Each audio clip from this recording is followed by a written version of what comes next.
This week in history, August 17, 1998, marks 21 years since President Clinton admitted in both a deposition and presidential address to an affair with Monica Lewinsky.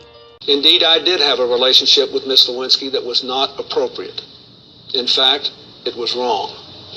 It constituted a critical lapse in judgment and a personal failure on my part for which I am solely and completely responsible.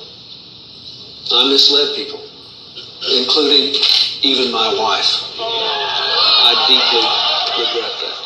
In 1994, conservative Kenneth Starr was appointed to head the Whitewater investigation, a probe into Bill and Hillary Clinton's Arkansas real estate dealings in the 1970s.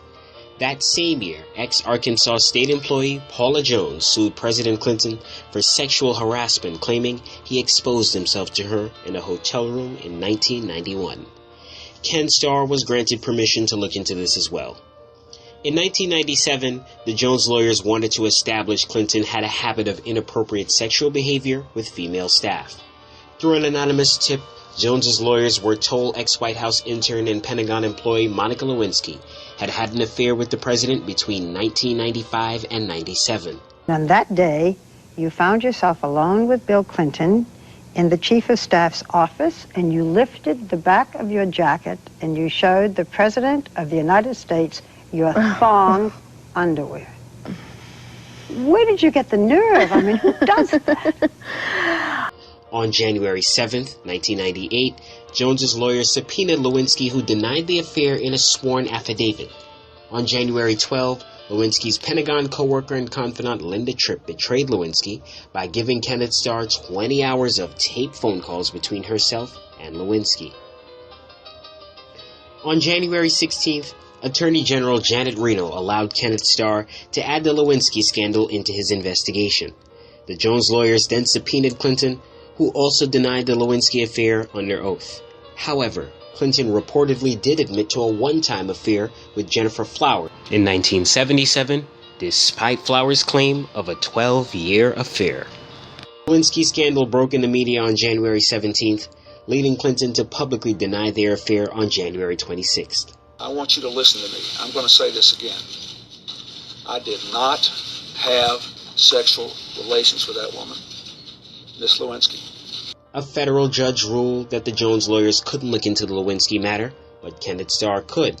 And in April of '98, the Jones lawsuit case was dismissed by a judge. By July, Lewinsky began cooperating with Kenneth Starr's investigation in exchange for prosecutorial immunity.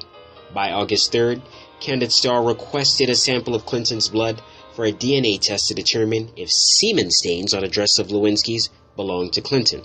It did, meaning Clinton lied under oath. On August 17th, Clinton finally admitted on tape to independent counsel Kenneth Starr that he did have an affair with Lewinsky, despite denying their relationship in his Paula Jones lawsuit deposition, and that night he admitted it to the nation in a presidential address. In November 1998, Paula Jones dropped her lawsuit in exchange for $850,000 for Clinton, who admitted nothing. By December of 1998, Clinton was impeached by the House of Representatives for obstruction of justice and perjury. In February of 1999, Clinton was acquitted by the Senate after it failed to reach the two-thirds majority needed for impeachment. Following the scandal, Clinton achieved the highest approval ratings of any post-war president with a stunning 73% favorability, displaying a disconnect between Clinton's case in the court of law and the court of public opinion. While all this was unfolding, Juanita Broaddrick accused Clinton of rape in the 1970s when he was the Attorney General of Arkansas, and Kathleen Willey accused Clinton of groping her and forcibly kissing her when he was the president during his first term in 1993. Clinton denied both accusations. What will you tell your children when you have them?